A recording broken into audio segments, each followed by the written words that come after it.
Welcome to the Ransomed Heart podcast. Welcome back to our regular listeners. I'm John Eldredge, and got a special treat this time. Paul Lavelle is a man who was a member of our team for a number of years at Ransomed Heart, and just a really good guy. Nights and weekends, he went back to school while working at Ransomed Heart and got his counseling degree. And then it was just clearly called to a very unique ministry. And so we just wanted to share what Paul's doing with our friends in our world. So I'll give you a glimpse, and then I want you to hear some of Paul's stories. What Paul does is minister to the hearts of men and women coming out of military experiences from various branches of the military. If you've been in the Ransomed Heart world for any amount of time, you know the heart's central. We see ourselves as kind of heart surgeons, giving people back their heart. And when you give somebody back their heart, you give them back their life. But what Paul does is a very deep work, very much in the spirit and even with the message of Ransomed Heart, but very specifically towards guys in the military. So welcome, Paul. Welcome back to Ransomed Heart. Yeah, thanks, John. It's good to be here. Yeah, it's good to see you again. It's pretty wild to have you back in the building. It's kind of cool. Been a couple years almost. So give us a glimpse. We were sitting over lunch the other day, and you started to tell us stories of what's happening with the guys that are coming to you out of pretty elite parts of the military, pretty intense combat experiences, pretty fresh combat experiences. What are you doing? Well, we started a little ministry called OperationRestored Warrior, right. And it really does catapult off of the Wild at Heart message. Battle to fight, adventure to live, beauty to rescue. It is just so true. It's true in civilian people's lives, men, and even more so in the men who are in the middle of battle. So we have a place up in Yarmany Creek Ranch that a dear friend allowed us to use. He's partnered with us, and we bring about 5 or 6 warriors, many who, as you just said, have experienced fresh battle experiences, wounds. These are guys coming out of Afghanistan. They're coming out of Afghanistan. They're coming out of Iraq still. And the ministry actually started out of my position here and going to boot camps and how your message of Wild at Heart spoke to the warrior heart and the men who were actually in uniform. It resonated pretty significantly through them. Well, and for you, I mean, absolutely. How many years did you spend in the military? Right, I was in for 26 years. Right, yeah. And highest ranking civilian rank that you can get in the Air Force, right? Yeah, it was the highest enlisted rank. Enlisted rank. So I was a chief master sergeant, and I certainly understand where these guys are coming. However, I've not been into combat like these guys have. But understanding the heart now, having worked with you and the guys here at Ransomed Heart for the 3 years that I did and the couple of years that I volunteered, absolutely understood the heart and what's been said against these men. Yeah. So by word of mouth, these men come, and we do 5 or 6 at a time. It's about 5 days, and we bring them on the journey. And these men, well, I said that they are fresh. Many of them are recently back. But we've also had a number of guys from Vietnam who for 40-plus years have suffered debilitating effects of post-traumatic stress disorder. Right. Let me just kind of preface and umbrella all of this, of what's coming on. And, John, you nailed it early on. You nailed it really early on about it's about the heart. It's about the wounds, and it happens in our childhood.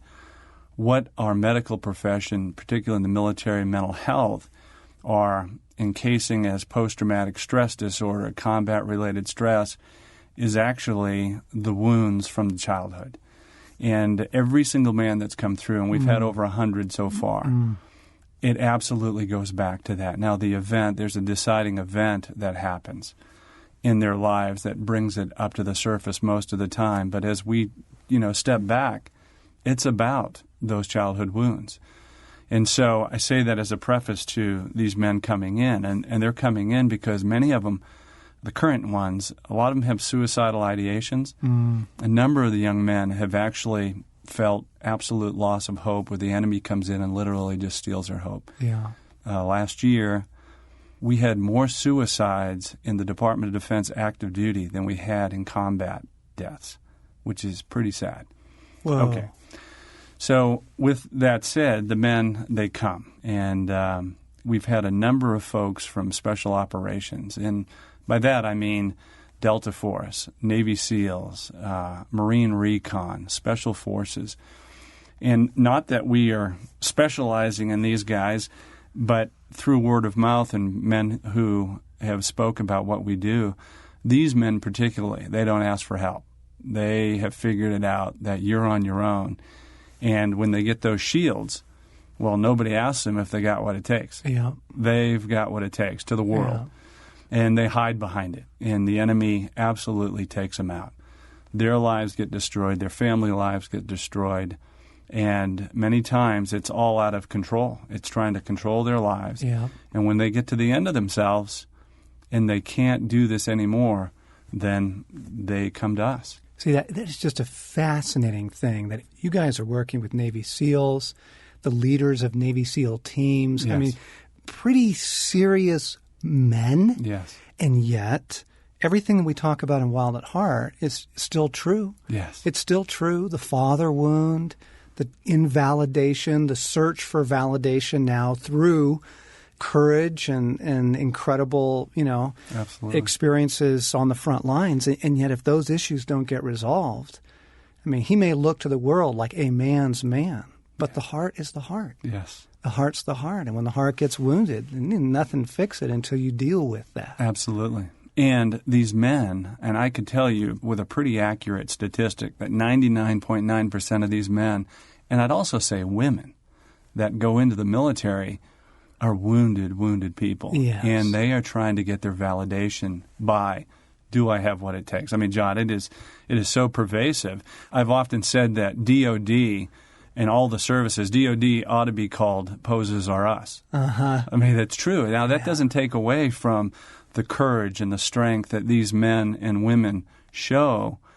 But what it does show me is that the reason that they go in is that they are trying desperately to get those questions answered. Right. Do I have what it takes? Can I come through? Yeah. Am I a man?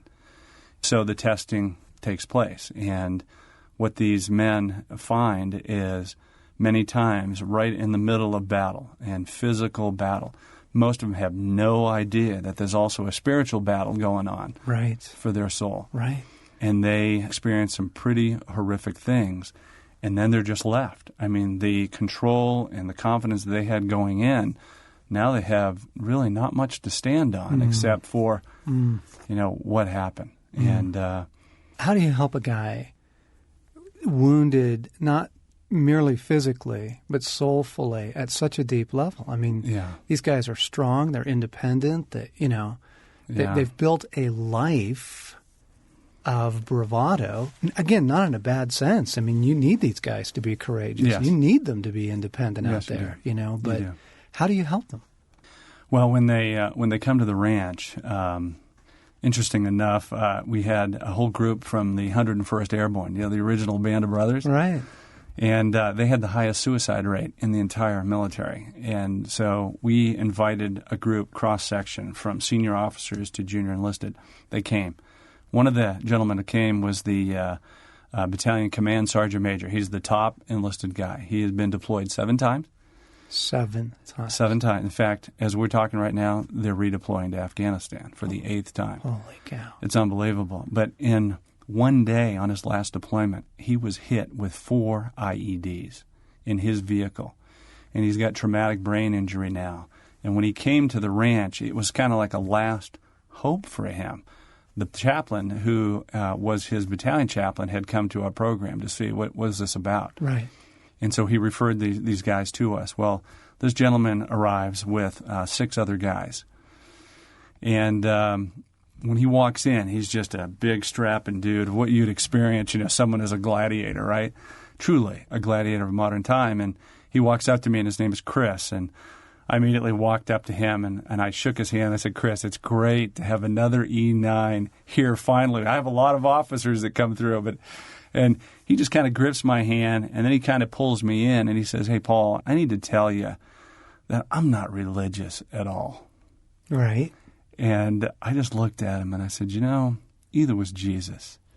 And I go, and either are we. We are relational. And you could see that, that little bit of a tension coming in, like, what am I stepping into? Sure. Was taken off. And so we took a journey, and we start off with, telling them about the heart that they were given and kind of identifying that. And much like what you do with Wild at Heart, you step them through, you bring them through the journey. And then we talk to them about the pose and why have they chosen that particular way to get their question answered. And we honor all that they have done. And are they able to see that? Initially, they're not. By the time we get to the end of the pose and start going after their wound, some of these are like, what did I step into, right? But then it's like point of no return. Right. And then we go after the wound and what was the message of their wound? What have you lived throughout your life? And so I have them tell their story. And although abbreviated, we take about 45 minutes to an hour for these guys just to get to the point. Yeah. And they tell their story. And I'll tell you, John, it is absolutely amazing to me. But I would tell you that 80 to 85% of the men that have come through, one of their biggest wounds is abandonment. Huge. And you just hear these stories. And I ask them to go back to the earliest recollection. And they do. And they come through. And then I'm asking, and the guys on my team, Frank, Kelly, and Keith, we just ask the Holy Spirit, give us the ears to hear and the heart to interpret what their story is. And so we listen, and we just take notes and pay attention to certain things along their story. And this is the first time that every guy that's come through our program that has ever told their story, albeit 45 minutes to an hour. And you just see the brokenness in all these men and how they have tried to do it themselves. So they come through, and we do the story, and then we give them time with God to ask God to reveal what else have they been missing, what other parts of the story they're missing. And then they come back, and then we take them through their wounds.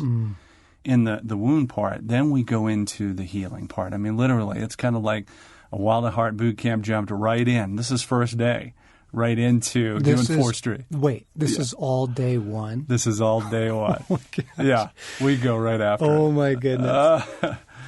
And, you would think that, that's a bit much to kind of step into, but I've just felt like the Holy Spirit said, this is what I want you to do. Yeah. And it absolutely works because it allows them to get the junk out of the way and get to what's true about them and how God sees them. And it doesn't diminish them one bit. In fact, it's just the opposite. These guys, they truly step into a strength that they never really knew that they had. And so they tell their story, and then we go after listening prayer to listen to what was said against them, what are the lies, and then the stories that come out of what has happened. I just had one just recently. I had this young man who was sent to us, and staff sergeant, and I asked him if I could share the story, and he said absolutely. And this young guy had been deployed 4 times, and each time it was hell for him. He was in battles for his life, from Fallujah to El Sadir to Mosul. And this particular mission, he was in there, and he was a platoon leader for 12 guys. He was the 12th guy. They had intel that they were going into an area where there was some insurgent activity. They'd found materials to put IEDs together, improvised explosive devices, and which is tearing up our guys pretty bad. And so he gets ordered to take his platoon in, and so he goes in, and in his group, he breaks it off into 3 groups of 4, and they're going into some pretty high grass. And so they just kind of went in and said, we're probably going to find some materials of bomb making and stuff, but as soon as they hit this grass, they'd broken off into 3 groups of 4, and they'd spread out Little did they know that there was a huge insurgency group in this grass. And they had set up perimeter infrared type instrumentation that would trigger anybody coming into it. Well, they walked right into a booby trap. And sure enough, I mean, they were ambushed. And literally, by my friend's Mark's testimony, he said all hell broke loose. Right. And soon, right away, his best friend, who's to his left, takes a headshot, gets shot in the head. And so they're right in the middle of the kill zone. 2 young privates that with him, they both go down. He doesn't know the intensity. They go down. He's trying to provide first aid to his best buddy, and there's just no chance. Well, he gets down. He's got about 120 rounds on him and 2 grenades. He gets down, and he's right in the crossfire kill zone. He gets down to the end of his ammunition, and he just says enough just to get out. He gets out, and he doesn't know the status of the rest of his team. But he goes back, which is his combat operating post wasn't that far away. He rearms by himself. And the command sergeant major also told me this, so it's a valid, absolutely valid story. He reloads with as much ammo as he can carry, grenades, and he goes back in the bush. And John, he takes every one of the enemy out. Well, if your listeners remember about 1.5 years ago, the insurgency in Baghdad just kind of came to a screeching halt. We were hearing about IEDs, suicide bombs every day, and then all of a sudden it was like this lull, and everybody credited it to the insurgency of sending in the additional troops. What happened was this young guy, Mark, a staff sergeant, he uncovered the largest stash of insurgency bomb-making material in Iraq, and what that did, that crippled al-Qaeda. And so he was awarded the Silver Star for that. I think he should have got the Medal of Honor. I mean, for that kind of valor. Right.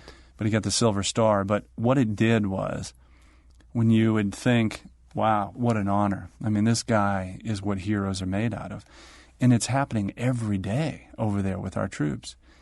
He comes back, and he is just emotionally just absolutely gone, because when he came to our program, when we went back into his story, the story from his father's message was, you can never get anything right. You are such a screw-up.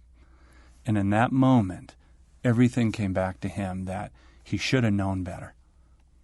Man, it's almost like, and I believe this, but it's hard to describe it until you see it in someone's life, that God will actually put you back in your story. Yes. He will raise events that bring you back to that deep wound and those deep agreements so that he can heal it. Yeah. You know, so here's this guy on one hand, he looks like an absolute hero, and he is. Yes. He is. But on the other hand, you know, he's back now, and as you were describing him to me the other day, I mean, when he came to you guys, he was pretty shut down. Yes, he was. Emotionally dead, just a heart that... Yeah.